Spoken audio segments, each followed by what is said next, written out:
Welcome to Season 2 of Liberty's Leading Edge Conversations. I'm your host, Nozi Poshabalala. This series focuses on the future of work. Now, as the relationship between people and organizations evolves, so too does the relationship that the workforce has with the place of work. We don't go to work just to work, but we go to work to experience work. And so the topics of this series have intentionally been curated to shift the conversation away from the mechanics of employment and a lot more towards the dynamics of the human experience. And so we're here to gather and to share insights that will shape the industry for both employers and for members. In today's episode, we look at the question of evolving corporate benefits. And this is particularly important because we know that the workforce is also evolving, increasingly expecting flexibility, inclusion, as well as a holistic experience of well-being. I'm so excited about our guest today. We're joined by Malebo Matali. She is the head of technology services, where she also looks after technology infrastructure for Standard Bank's insurance and asset management business unit. She also chairs the diversity, equity and inclusion committee of the same unit. And in addition, today we have the Deputy Commissioner of the Financial Sector Conduct Authority, and that's Astrid Luden. Thank you so much for making the time to join us. Thank you. Thank you. Lovely to have you. Maybe, Malebo, let's just start off with you, because I think if one considers where you sit, it's quite a sweet spot. You, one, are looking after technology, infrastructure, but also as you sit as the chair of diversity, equity, and inclusion, you probably have a really good sense of how employee expectations are putting pressure or making demands on how we think about benefits and the benefits system. What's standing out for you in this universe that you think are some of the biggest trends of how we find ourselves here? Thank you, Nozi. There are a couple of considerations as to why we are here in light of the expectations that people have in terms of benefits. If you think about the multi-generational universe that we have of a workforce, where we've got the older generation that have expected a certain level of security in terms of the benefits, and then you start looking at younger generations that actually look into what are the benefits that are in it for them. And then we start seeing a lot of movements within the younger generations versus the older. So what we're starting to experience and how organizations are also embracing these changes is in the understanding of what are the different individuals looking for in terms of employee value proposition, in terms of values that an organization presents. The values as it pertains to diversity, equity, and inclusion. What does it mean in terms of inclusion of the benefits for single moms, young moms, new moms, etc.?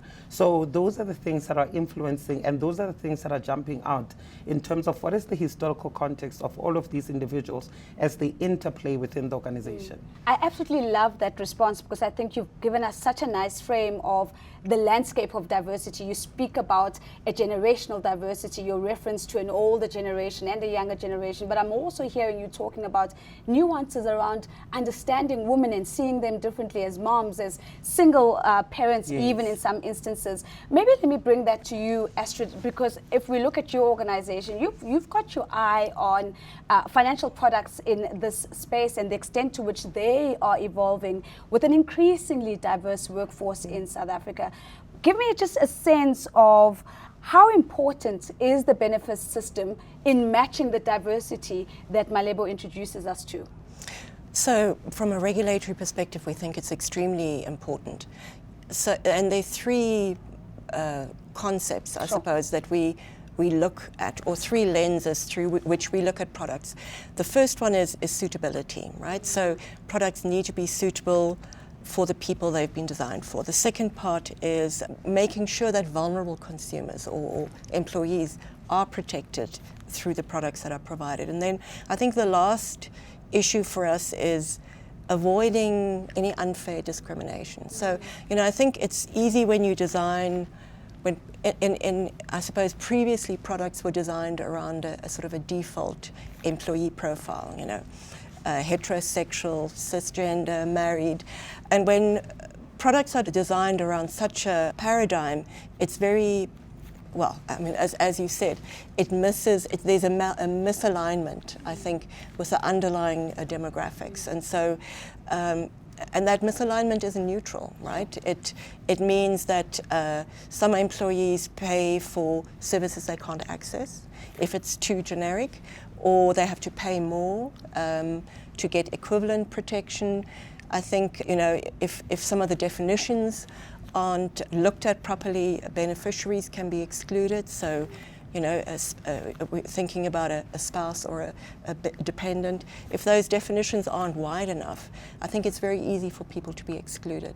I think you've kind of taken us to the next part of the conversation, because I was going to interrogate how this one-size-fits-all thinking is potentially falling short, and what are some of the gaps that are emerging. I love the language you use as you talk about a default profile and how we're having to move away from a default profile. And you've already highlighted the risk of exclusion, the risk of inaccessibility, but also the risk of affordability, paying for something that actually is not even aligned to you. I want to bring that to you, back to you, Maleba, as well, and say, in your view, how are organizations having to rethink the way they approach benefit systems when we are now having almost this hyper individuality that is expected, and this idea that this default profile that Astrid describes is just not good enough anymore? Yeah, and I think the important thing, and Astrid, you've touched on it, the standard profile of what was Solution 4 previously does not work for today's demographic. And from an organizational perspective, there's a couple of considerations. One being the issue of accessibility, and after accessibility, the usage of the benefits. Because there's one thing to have access. You can have access to the internet, but having access to the internet does not mean that you're able to consume everything that's sitting on the internet. So the utilization then becomes that next step in terms of understanding what is it that you're actually consuming and what you're going to benefit from. But thirdly, with having understanding, access, and utilization, you then need to have the requisite skill in terms of understanding what is it that's been put in front of you. And with that skill set, you need to have the right level of literacy in terms of what the products are, in terms of what is it actually that's fit for my purpose. And to your point, the hyper individualization is that much more critical in terms of understanding, are we able to provide access to people? Are we able to enforce and encourage utilization? And with that, how do we ensure that people are literate enough to understand what we're putting in front of them? And that means then that we have to start thinking about democratizing all of these resources. And the democracy element is being able to say that it cannot be equal, but it has to be equitable. And how do we do that? So I see you've got your other hat on already. Yes. Diversity, equity, and inclusion hat on. But I want to stay with you here because this looks like a long list, Malebo. Accessibility, utilization, the requisite skills, the literacy levels, democratizing accessibility. Let's put on your other hat, your technology infrastructure hat.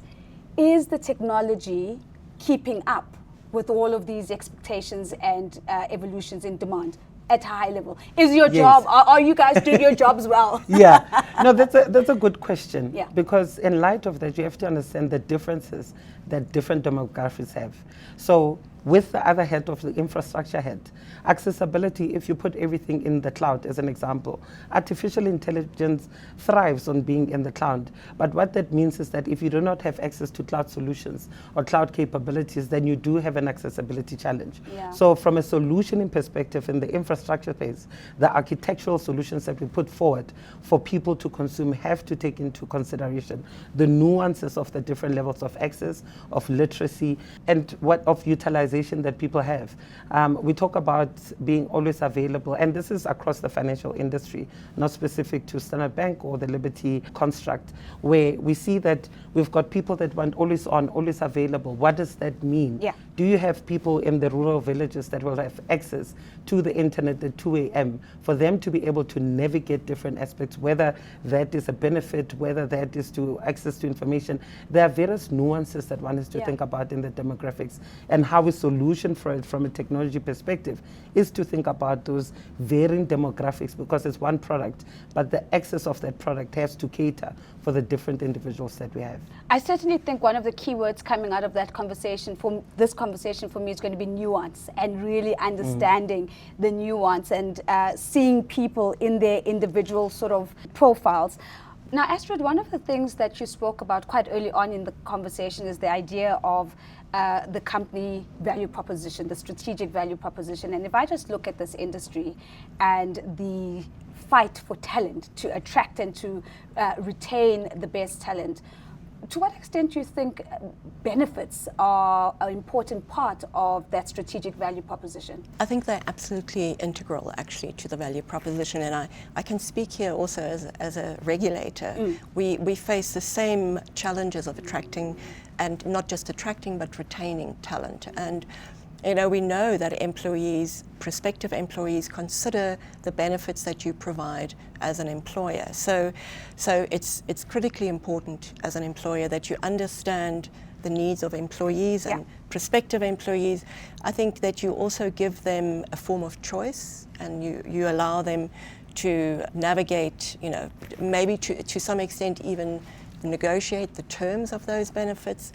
And then I think, the other thing that's really, really important is the value, because you can offer benefits, they can look very good on paper, but there's a cost both for the employer and the employee, and I think it's really important that they deliver value. I love that you've brought value and that you double-clicked on it, because where I wanted to go is, one would imagine that in an industry or in a sector that where this competition for talent is just so rife, that innovation and competitiveness sometimes might lead to products that are maybe devoid of value. There's a little bit of mirroring about what exactly is on offer. How do you as a regulator just ensure that what is promised is delivered, and that employees ultimately are protected and are not then falling foul to the competition between the financial service providers? So I think the employee themselves obviously has a role. They need to evaluate, and I think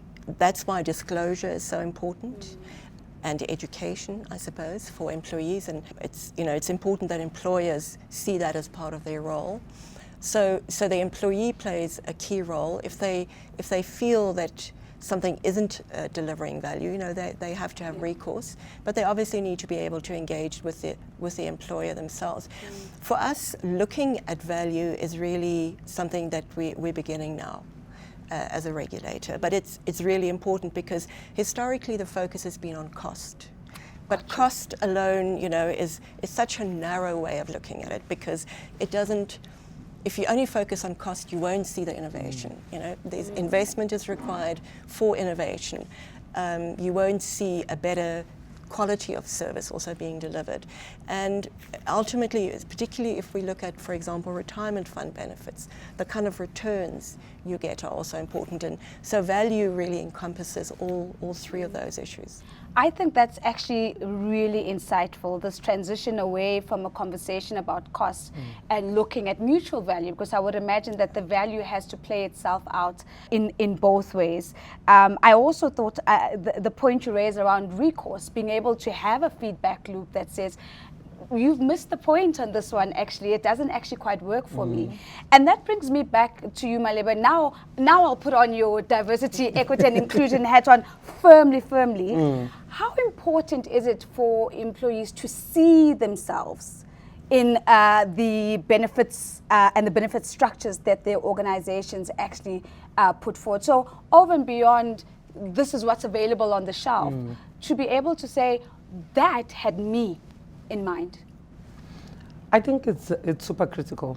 In new employees, or when you're going through a talent acquisition process, it actually in some instances becomes a decider on whether a person will actually join your organization or not.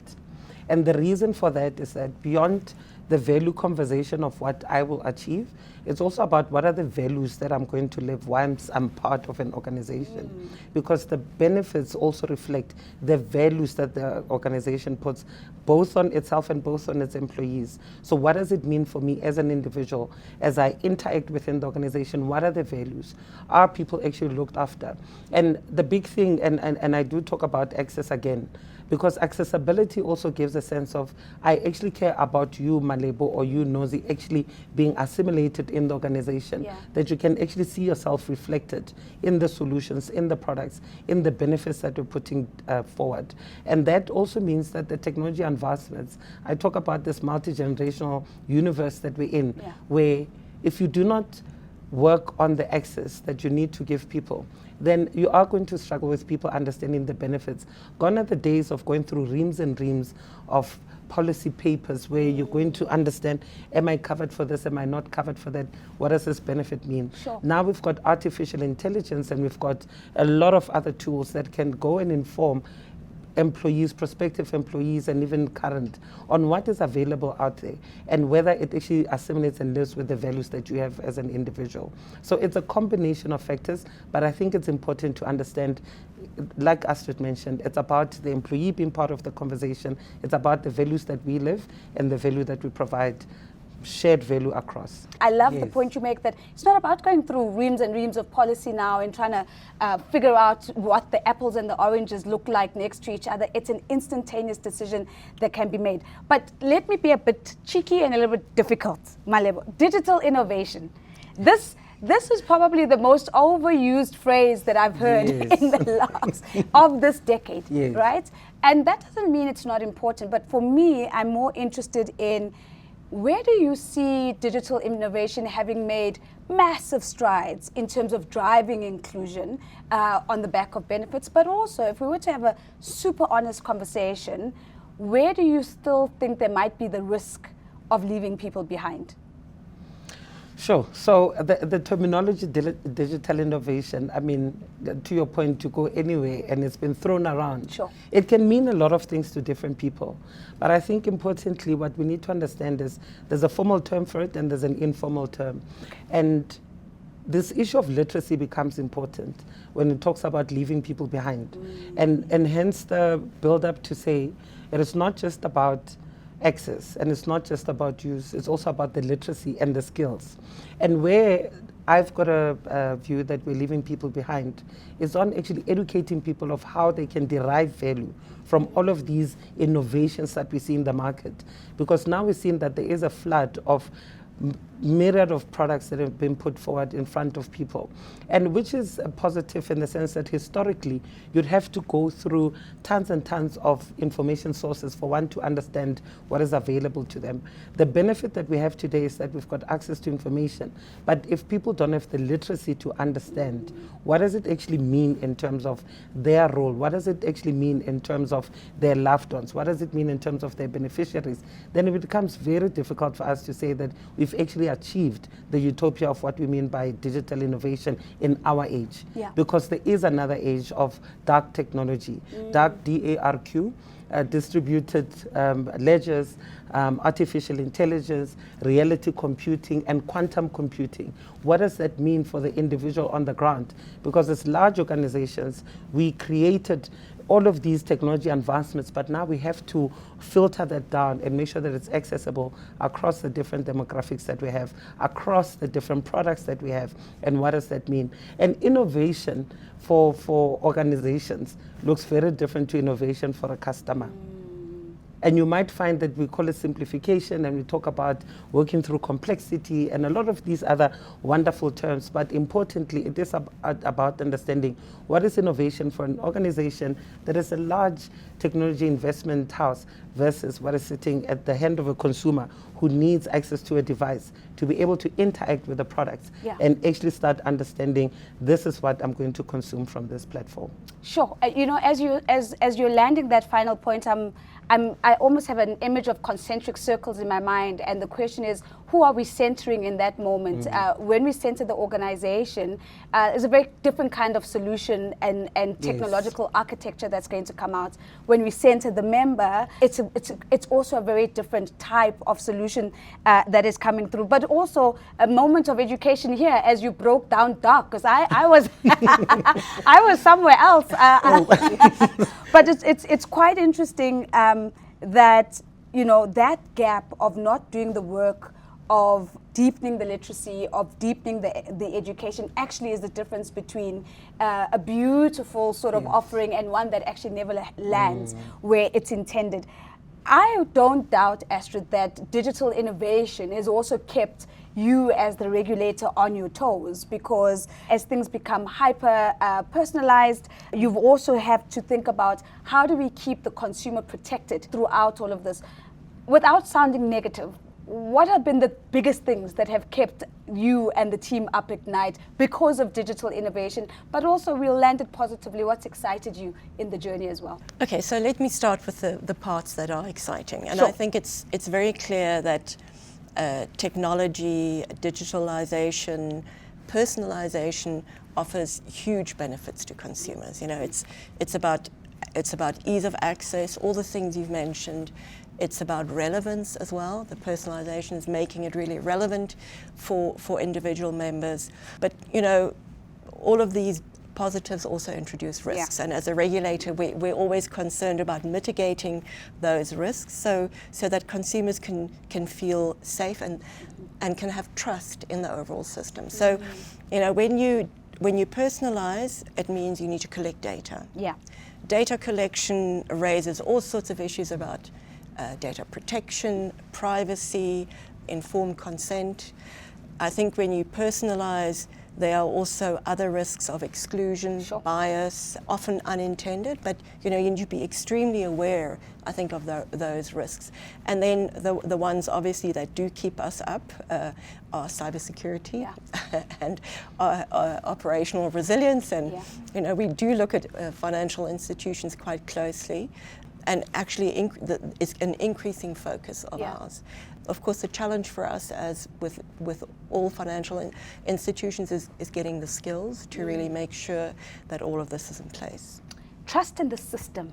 Trust in the system, because that's actually where the rubber really hits the road. And I love the fact, Malebo, that you had jumped to AI already, and I want us to catch up with you because I can imagine there's some really exciting developments around what AI can do. But to Astrid's point, how do we unlock those benefits without the unintended sort of biases and exclusion that can come out of AI? How do you think corporates should be thinking about balancing both, the best that AI has to offer, while keeping an eye on biases and exclusion? Thanks for that, Nozi, because I'm going to jump back to the diversity head Sure. for the AI question. Yes. Importantly, I think it's the point that Astrid is making around bias.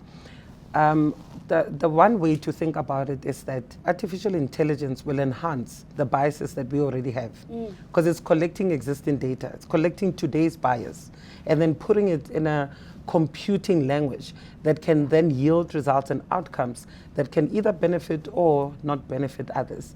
So the issue around bias and the ethical risks that we see around artificial intelligence talks to the biases that we have today, that we have built into our data systemically over the years as financial institutions across the board. And that is what AI will give you, because it's machine learning. Sure. It's learning what the decisions that we've codified over the years and have said, this is how I make a decision around an individual, around a product, around certain assumptions that we put in. And that's what artificial intelligence will give you. So it's important that as organizations, we're quite deliberate about the data that we feed into all of these decisions. Yeah. What are we feeding the system? Because as we know with all artificial intelligence, it lives on data. The data is the lifeblood of artificial intelligence. But if you had bias throughout your decisions, then that's what it will give you. So deepening of existing biases, if we don't really keep the eye on exclusion. I don't want to move on without touching on transparency and fairness, which I'm thinking are some of the things that you're looking to tick off of any AI product or any AI process that comes your way in the industry. How's that journey been, ensuring that transparency, ensuring that fairness, especially because the pace at which AI is moving, one would imagine it's quite difficult to keep up with the dynamism. Yeah, I mean, regulation shouldn't anticipate things. You know, we Yeah. should be following, but we should be following closely. And I think, you know, with the fast-pacing change, it's putting a lot of pressure on regulators to understand technology themselves and the potential issues. You know, in AI in particular, I think one of the issues is explainability. For us also, I think what's very important is that financial institutions or any institution that uses, any service provider that uses AI needs to disclose how they use AI and when they use it, so that as a consumer, I can also anticipate it. And if something goes wrong, I mean, hallucinations Yes. aren't unusual. They still happen. Even when you design national AI policies, they can happen. So that's the one issue. I think the other issue is really making sure that financial institutions have the governance systems in place. So there really needs to be a lot of thought applied internally to how you use AI. You talked about the ethics. I think that's very important. And actually, as a regulator, we need to follow suit, because in the same way as we may want to use AI, and we should be using AI for the sake of efficiencies and better regulation, we need to equally have those kind of governance processes in place. Malebo, just as I now segue us towards the end of this conversation, I don't want us to leave without talking about the integration of benefits into a broader well-being conversation, because one would imagine that as an employer is sitting, or prospective employer is sitting, looking at the offer in front of them, they're not just looking for benefits, they're asking themselves the question, holistically, what might this experience with this particular organization yield for me?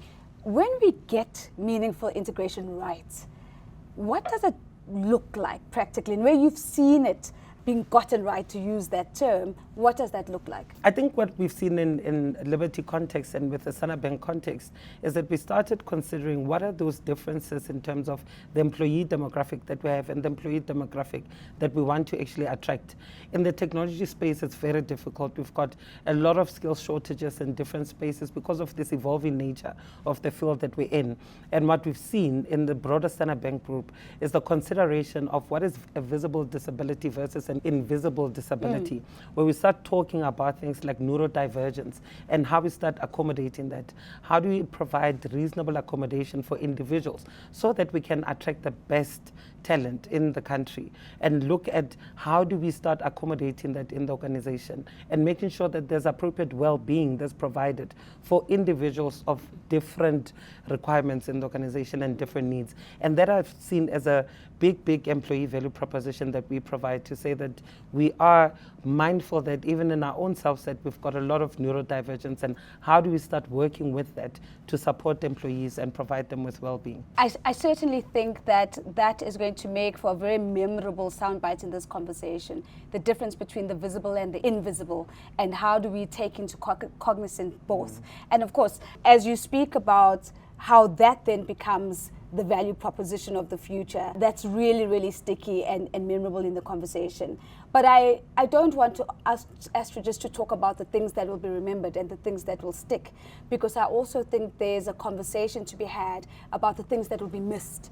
And in particular, what do we lose when we continue to look at financial security, maybe health benefits, maybe long-term benefits in silos, and we don't do the work of meaningful integration? What do we lose when we don't evolve our thinking as organizations?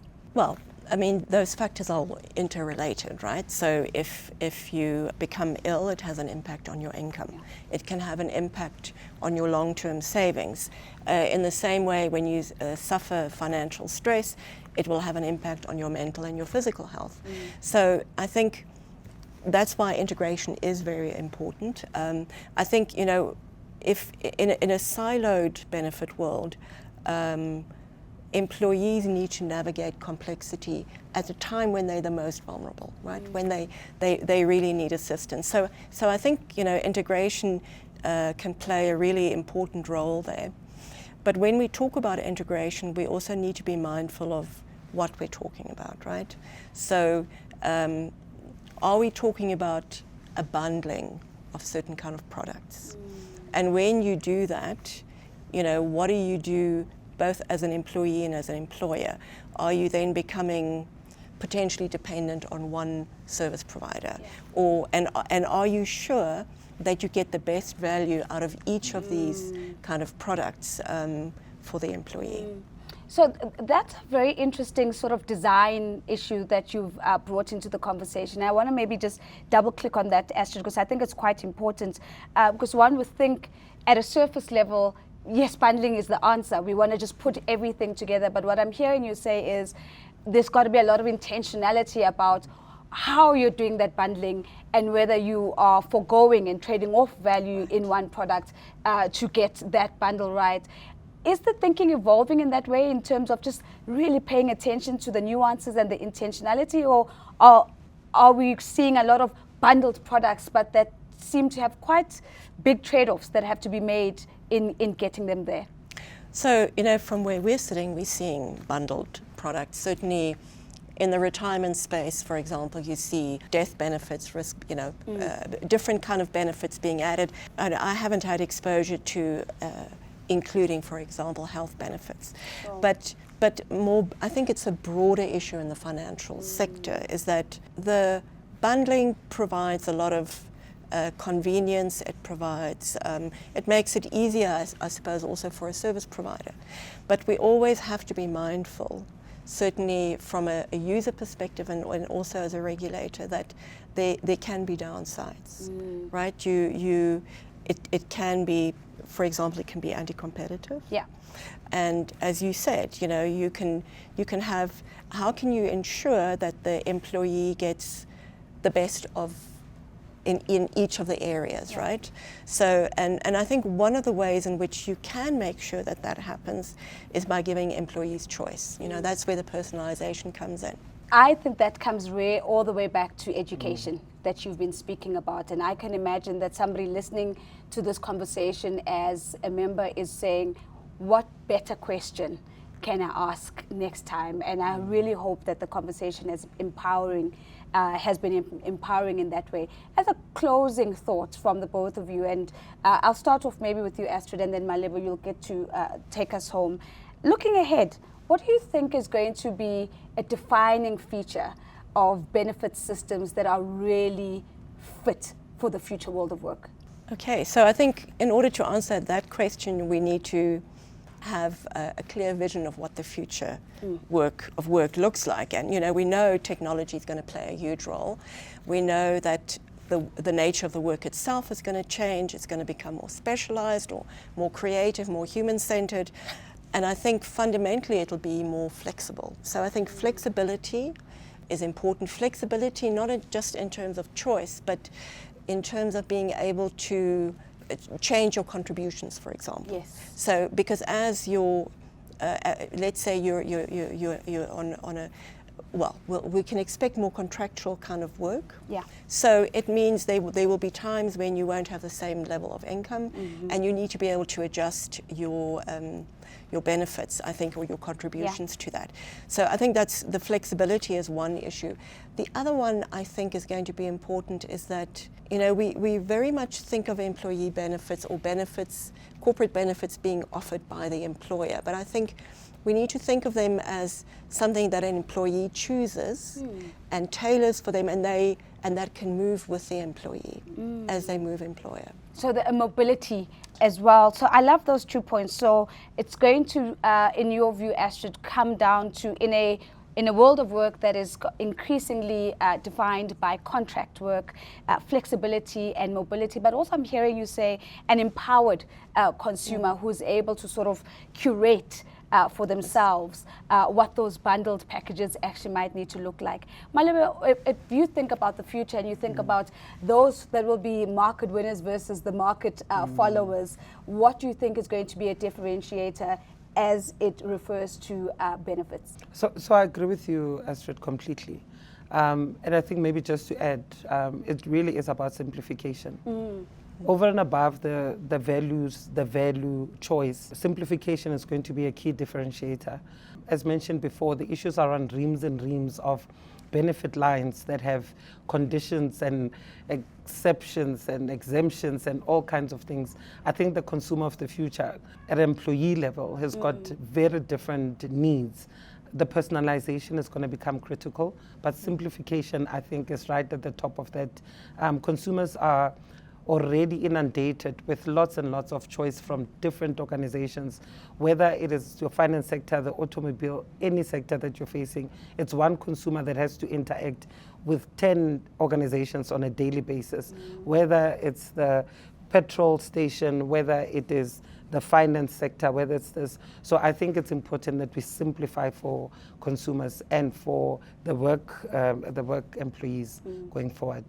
Simplification, simplification, simplification. Okay. That is the final word for Malebo. Allow me to say thank you so much for joining this Liberty's Leading Edge conversation. It's been absolutely insightful as we think about that evolving relationship between the workforce and the organization. As indicated, these conversations are less about the mechanics of employment, but really about the dynamics of the human experience. Here at Liberty Corporate Benefits, we are really in the business right now of lifting and surfacing the conversation that is certainly shaping the future of work. I'm Nosipho Shabalala. I'll see you at the next one.